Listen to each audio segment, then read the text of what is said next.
Hare Krishna devotees, please accept my humble obeisances. All goes Sri Prabhupada and Guru Maharaj. Kishore Prabhu, whenever you're ready, you can start, Prabhuji. I'll share my Prabhuji, I screen. want to test the audio. Is it okay? Yeah, it's okay, Prabhuji. Yeah. Okay, Hare Krishna.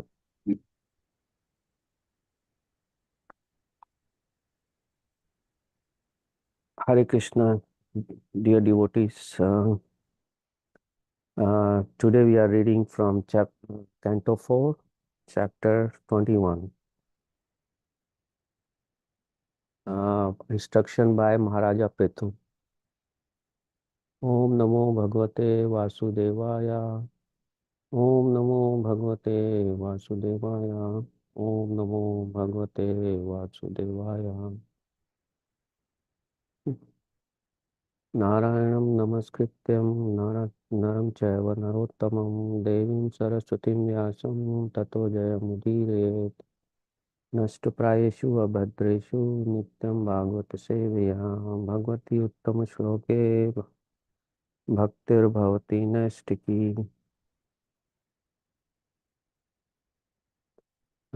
I have to read text 1 to 10. Text 1. The great sage Maitreya told Vidura, when the king entered his city, it was very beautifully decorated to receive him with pearls, flower garlands, beautiful cloth, and the golden gates. And the entire city was perfumed with highly fragrant incense. Text 2. Fragrant water distilled from the sandalwood and agru herb was sprinkled everywhere on the lanes, roads, and the small parks throughout the city.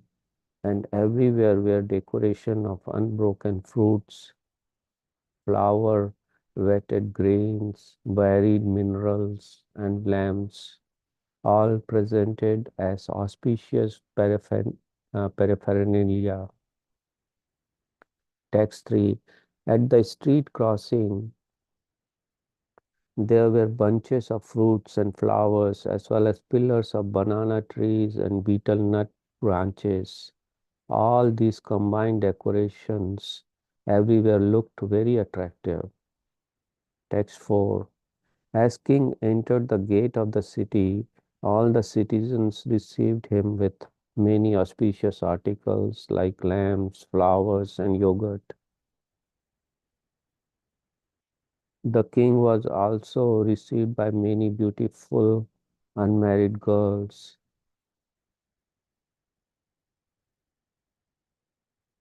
Uh, I think yeah. Text 5. When the king entered the palace, the cons. Uh, let me start with text 4.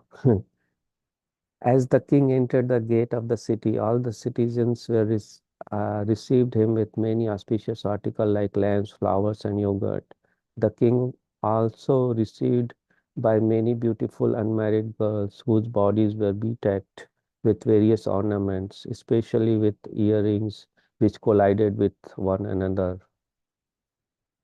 Text 5. When the king entered the palace, conch shell and kettle drum were sounded. Priests chanted Vedic mantras, and professional reciters offered different prayers. But in spite of all this ceremony to welcome him, the king was not bit at, at the least bit affected. Text 6. Both the important citizens and the common citizens welcomed the king very heartily, and he also bestowed upon them their desired blessings. Text 7. King Prithu was greater than the greatest soul and was therefore worshipped by everyone. He performed many glorious activities in ruling over the surface of the world and was always magnanimous. After achieving such great success and reputation, which spread throughout the universe, he at least obtained the lotus feet of the Supreme Personality of Godhead. Text 8. Sutta Goswami continued, O Sonaka, leader of the great sages, after hearing Maitreya speak about the various activities of King Prithu, the original king, who was fully qualified, glorified, and widely praised all over the world, Vidura, the great devotee, very submissively worshipped Maitreya Rishi and asked him the following question. Text 9. Vidura said, My dear Brahman Maitreya, it is very enlightening to understand that King Prithu was enthroned by the great sage and Brahmana. All the demigod presented him with innumerable gifts, and he also expanded his influence upon personally receiving strength from Lord Vishnu. Thus, he greatly developed the earth. Text 10. Prithu Maharaj was so great in his activity and magnanimous in his method of ruling that all the kings and the demigods on the various planets still follow in his footsteps. Who is there who will not try to hear about his glorious activities? I wish to hear more and more about Prithu Maharaj because his activities are so pious and auspicious. Thank you, Prabhuji. Yeah, thank you so much, Kishore Prabhuji, for reading today. Hare Krishna. Hare Krishna. Sri Krishna Prabhu, whenever you're ready, you can start, Prabhuji.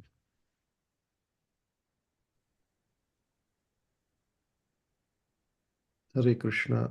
Thank you so much, Kishore Prabhuji. Thank you very much, Sundaran Prabhu.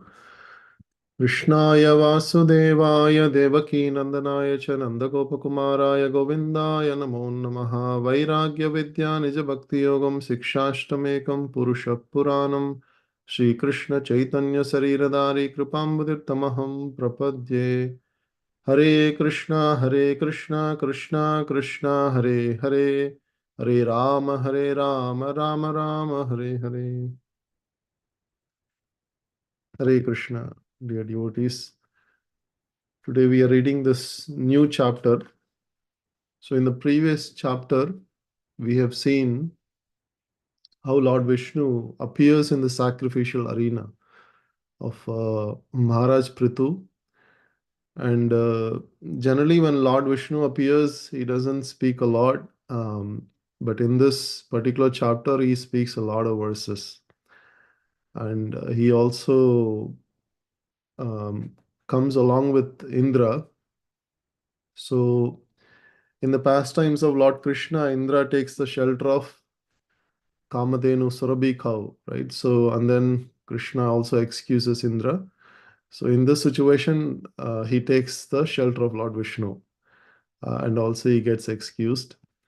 And interestingly, Prithu Maharaj, interestingly, Lord Vishnu also is saying because Prithu Maharaj is a glorified personality, he should not, you know, come down, or he should not be in a level of Indra with the competition. So he takes, just like normally whenever somebody gets chastised, that person is actually of higher quality, meaning um, they can take the chastisement, and they can actually because they are glorified personalities. So in this case, Vishnu kind of slightly takes the position of chastisement, because he knows that Prithu Maharaj is a very glorified personality. Um, so and also in this in this chapter, in the last previous chapter, when Prithu Maharaj with tears, he also glorifies at the end Lord Vishnu, and he he basically offers us respectful obeisances with so much emotion feelings that Lord accepts all his prayers. It is said that's meaningful prayers of Prithu Maharaj. And also he glorifies all the other devatas who are present there. And finally, Lord leaves to his abode in the spiritual sky. So now in this new chapter, we are seeing that generally when the sacrifice happens, it happens in a huge arena. Like we know that Kurukshetra is a big arena where many sacrifices happen. So it's not in the kingdom; it's like in a big arena. So now Prithu Maharaj is coming back to his kingdom. So he's entering back to his kingdom where all the citizens, all the citizens who are people, common people who are part of the citizens, they are all able to welcome him, see him. So now, starting from verse number 1, there are some beautiful descriptions how in the Vedic culture, they used to decorate the houses, decorate the city. What are some paraphernalia they used? All this, even now that we follow certain things like banana trees and we follow like mango leaves, curd, sprinkling the curd, some aspects of Vedic culture, but we can see as it is how it was followed in the Vedic culture. So Maitreya is now reciting, as the king entered the kingdom, what are some things that we could see? So specifically mentioned here were flower garlands, beautiful clothes, golden gates. So imagine like gates made of gold. It's very, very, very beautiful to see and very pious. And the entire city was highly fragrant. And Agura, again in the coming verses, the Agura scent is mentioned here. Like Agura was mentioned several times. It is similar to sandalwood. What I understood was it's similar to sandalwood. It's also now also it's being offered in Jagannath Puri. The Agura wood is being offered in Jagannath Puri for Lord Jagannath. And it kind of evokes spiritual consciousness. This certain fragrance has that potency. So again, by the touch of Lord Krishna, even Putana, when Putana died and when they were cutting the Putana body for cremation, and that time also this Agura scent came out, like this beautiful smell. So similarly here also, the entire city was so fragrant. So now this Prabhupada is commenting that this is the sign of a great opulence. If you go out, if you want to see the real sign of opulence, then these are the sign like flowers, fresh flowers, fragrant flowers, trees, these silken clothes, gold. These are the real opulences, that in terms of Vedic culture, they don't consider like any. Nowadays, we consider many things, um, invisible things, meaning like cryptocurrency. They say so many things. Those are invisible. Those not even we cannot even touch those things. We consider those as actually like rich people have those things, but the real opulence we can see in this particular chapter, how it is described in the Vedic culture. It is said that the entire atmosphere was very much spiritualized and it changes the condition of the mind. So Prabhupada is saying that such opulence immediately changes the condition of the mind and entire atmosphere becomes spiritualized. So we can see, I mean, even though the opulence is considered material, but such opulence, when it is done in the Vedic culture, the way the Vedic culture is followed, it spiritualizes and the condition of the mind. Going forward, it said here that Chandana Agura Thoya Adra Rathya. So the Rathya, the chariot, wherever the chariot was going, it was sprinkled with Agura herb and distilled from sandalwood. So both sandalwood and Agura was mentioned here on the throughout the chariot, wherever the chariot was going. It was going through the parks, roads, lanes, and wherever it was going, Agura, all this fragrance perfume was sprinkled, and also unbroken fruits, pushpakakshata. So it says that unbroken meaning that without cutting the fruit, they just keep the fruit as it is. That is also another sign of auspiciousness. And flowers, wetted grains, minerals, lamps. So here again, we can see lamps were mentioned. So this is um, some of the aspects how the Vedic culture they used to invite. Like we can see the wetted grains, like they just soak a little bit of water in the grains and then they just threw it on the streets. And minerals. So all of these are have different reasons. I mean, the reasons are not mentioned here, but then um, there are many reasons behind how these can evoke spiritual consciousness. Generally, when we see fresh flowers, even the feeling is very in the mode of goodness. So whatever we see in the Vedic culture, it all evokes the mode of goodness, and then ultimately the mode of goodness gives rise to spiritual consciousness. And in this situation, Prithu Maharaj is personally present. So obviously the place was so auspicious and spiritualized by his own presence. And remember, like he did 99 Ashwamedha Yagyas. So all of these yagyas, all the great demigods were present. From higher planetary system, Lord Vishnu was personally present. So the whole city was completely sanctified and also purified by Lord Vishnu's presence, and both spiritually and materially both. Like all of these opulences were a sign of his a great um, personality, like Prithu Maharaj ruling the kingdom as the king. So, and then again, the banana trees pillars are also mentioned. Like, so this is even now they follow in marriage ceremonies.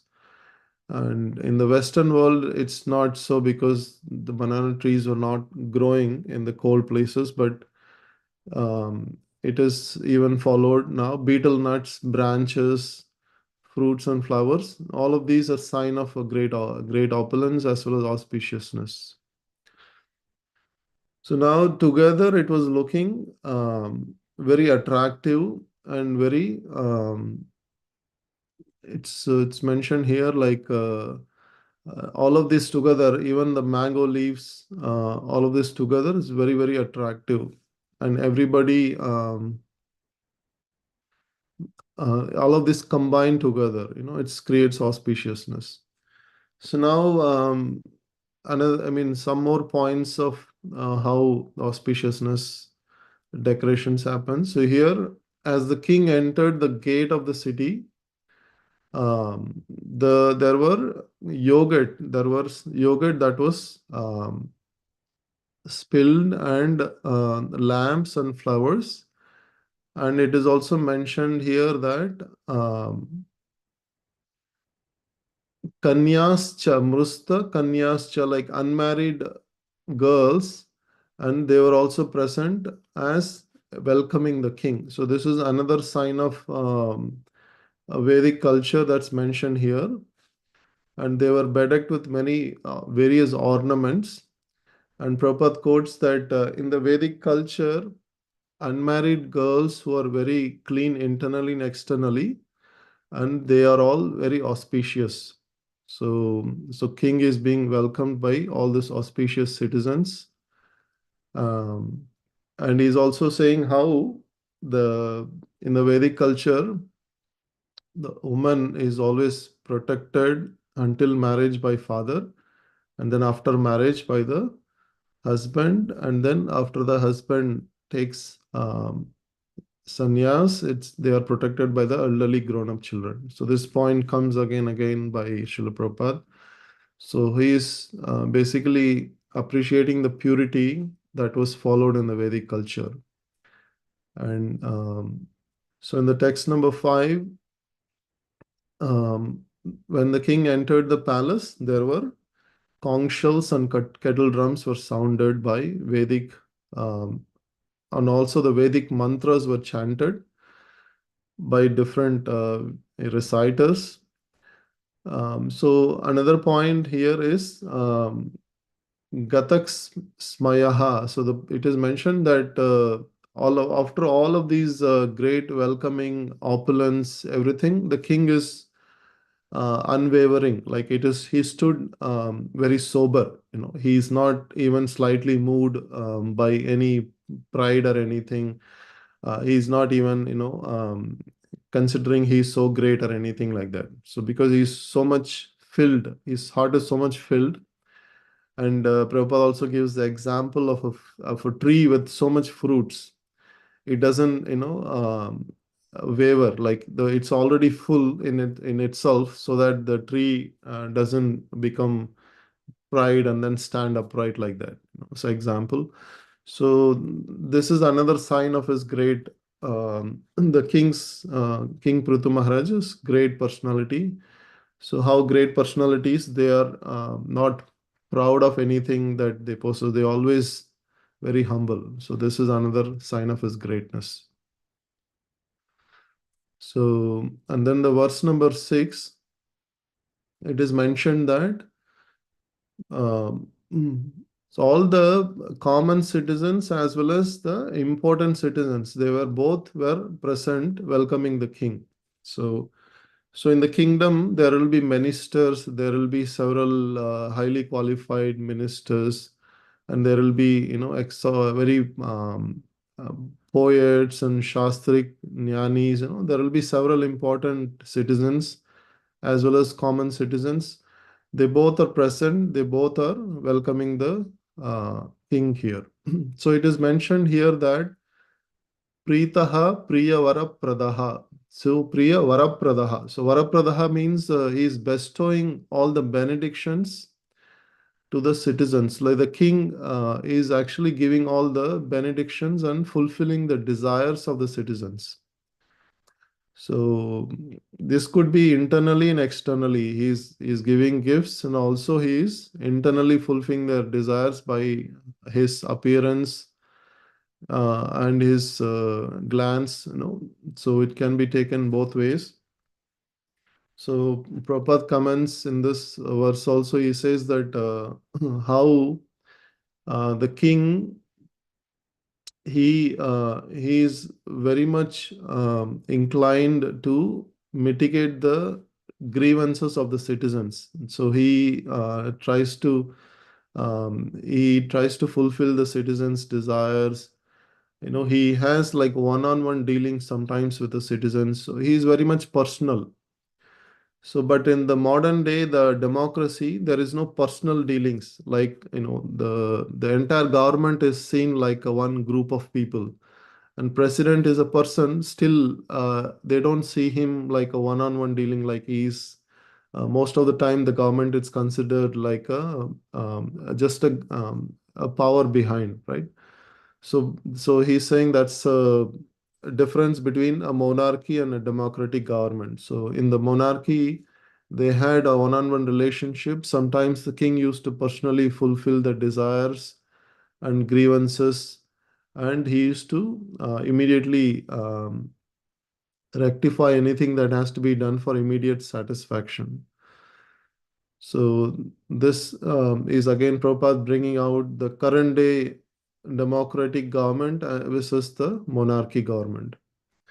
So, and King Prithu Maharaj, here it is glorified that King Prithu was the greatest soul and therefore worshipable by everyone.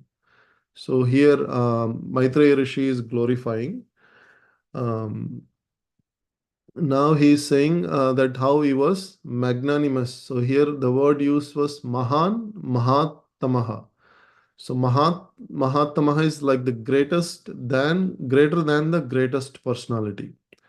So Prabhupada also says there are several great personalities in terms of ruling the kingdom, and Prithu Maharaj is the greatest of all. He exceeded all of them like a superlative. So that's why here he is glorified as greater than the greatest. And So here also it is mentioned that after achieving such great success and reputation, he at last obtained the lotus feet of the Lord, Supreme Personality, Param Padam, Spihitam, Nida, Nidaya Ruruhe Param Padam. So just one sentence, Maitreya Rishi is concluding that after achieving so much reputation throughout the universe, he achieved the Paramapadam, the lotus feet of the Lord. So this word Paramapadam can also mean the spiritual effulgence, the Brahman effulgence in the Brahmajyoti, and it can also mean the personal planet, Vaikuntha planet of the Supreme Lord also. So Prabhupada, in the purport, he elaborates that in this case, because Prithu Maharaj is a great Vaishnava, he had a personal relationship with the Supreme Lord. He achieved the personal planet, not the impersonal Brahmajyoti. So even though impersonal Brahmajyoti is also called Paramapadam, but that place is not that place is not our ultimate goal, because there is no relationship. And Bhagavatam also says, Arujya Krichena Param Padam Tataha Patanti. So there is a even chance of fall down, because they have not achieved the lotus feet personal relationship, lotus feet of the Lord, and therefore it is possible that the person will again Patanti fall down. After so much endeavor and strenuous effort to reach, it is unfortunately they are bereft of the relationship with the Supreme Personality of Godhead. So, and here Prithu Maharaj has entered the Vaikuntha planets. That is the difference, because he had a personal relationship. Going forward on the verse number 8, now Suta Uvacha. So Maitreya Rishi speaks all that. Now, Sutta Goswami is speaking about this entire situation, entire pastime that was he was hearing. So now Sutta Goswami is saying to Saunaka Rishi, what he is saying is, um, now is saying that Maitreya, uh, the Vidura, the great devotee, very submissively worshipped Maitreya Rishi and asked him the following question. So now Maitreya Rishi is speaking, Vidura is hearing, and the Saunaka Rishi, Sutta Goswami is just speaking a sentence about this whole situation, how Vidura was very submissively hearing Maitreya Rishi, and he is about to ask a following question to Maitreya Rishi. So, so the following two verses, Vidura is speaking, Vidura Uvacha. So now Vidura is greatly appreciating about this pastime and how Prithu Maharaj, enthroned by Brahmanas and sages, and all the demigods presented various gifts to Prithu Maharaj, and he even personally received strength from Lord Vishnu, and as a perfect king, he developed the earth so much for the welfare of the citizens. So Prabhupada also in these purports, he says that even now, a king, like a democratic government, the president and all of the executive heads, they can take inspiration from Prithu Maharaj pastime, and they can follow his example and achieve success by becoming a perfect head of the executives, head of the state, head of the country, like that. So, so now finally, Vidura is saying, and that verse number 10, he is glorifying again how Prithu Maharaj's activities were so magnanimous. And he's saying all the demigods, they still follow in his footsteps. So lokaha sapala up- upajivanti kamam. So by following him, all the desired objects can be achieved. And he's expressing that I would like to hear more and more about Prithu Maharaj because his activities are so pious and auspicious. Karma Shuddham, so very auspicious. So now please speak more. So that's the final request of Vidura here. So, so again, Prabhupada making a point that the reason Vidura wants to hear more and more about Prithu Maharaj, he's setting an ideal example of kings and executive heads who should all be inclined to hear repeatedly about Prithu Maharaj. So Vidura is also a Kshatriya. He's seeing an ideal Kshatriya, ideal king, and also a representative of the Lord. He is very much interested to hear more about Prithu Maharaj here.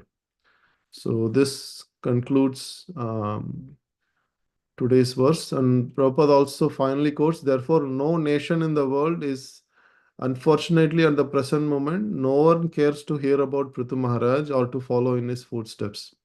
Therefore, no nation in the world is either happy or progressive in spiritual understanding, although that is the sole aim and objective of human life. So, in other words, Prabhupada wants all the kings to follow Prithu Maharaj's example and spiritualize the entire kingdom and take the common public be more happy and progressive in spiritual understanding. Hare Krishna, this concludes today's verse. Thank you very much. Srila Prabhupada ki jai, Srimad Bhagavatam ki jai, Ananta Koti Vaishnava Vrinda ki jai. Hare Krishna. Thank you very much, Prabhuji. Yeah, thank you so Thank much, you. Krishna Prabhuji. Wonderful class, Prabhu. Hare Krishna. Hare Krishna.